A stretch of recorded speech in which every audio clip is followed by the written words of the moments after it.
স্বাগতম সবাইকে লাল গোলাপ শুভেচ্ছা।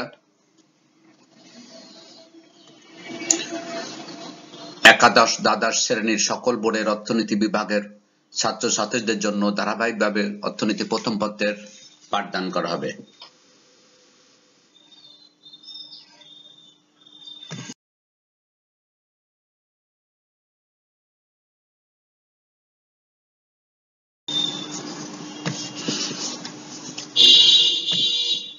মোহাম্মদ শহীদুল ইসলাম, সহকারী অধ্যাপক, কপোতাক্ষ সম্মিলনী ডিগ্রি কলেজ, কেশবপুর, যশোর। আজকের পাঠ একাদশ দ্বাদশ শ্রেণী অর্থনীতি প্রথম পত্রের দ্বিতীয় অধ্যায়। এই অধ্যায়ের নাম ভোক্তা ও উৎপাদকের আচরণ। আজকের পাঠ হবে তৃতীয়।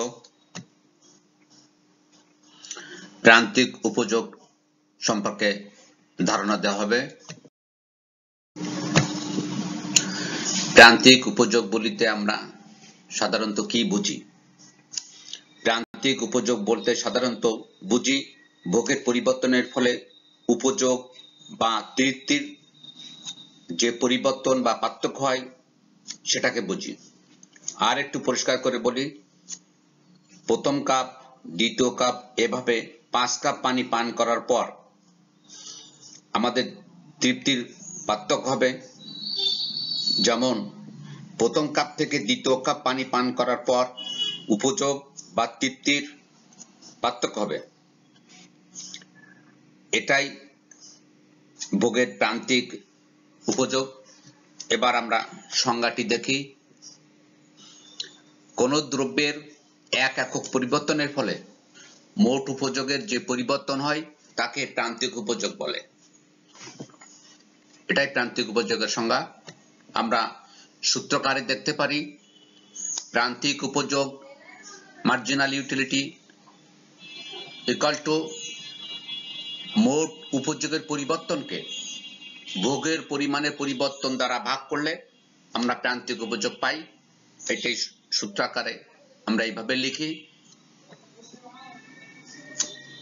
এছাড়াও আমরা গাণিতিক ভাবেও লিখতে পারি। আমরা এখন একটু গাণিতিক ভাবে প্রান্তিক উপযোগ দেখি। MU marginal utility equal to del TU ভাগ ডেল Q। এটা গাণিতিক প্রক্রিয়া।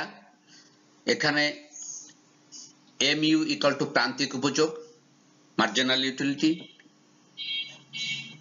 আর ডেল TU মোট উপযোগের পরিবর্তন।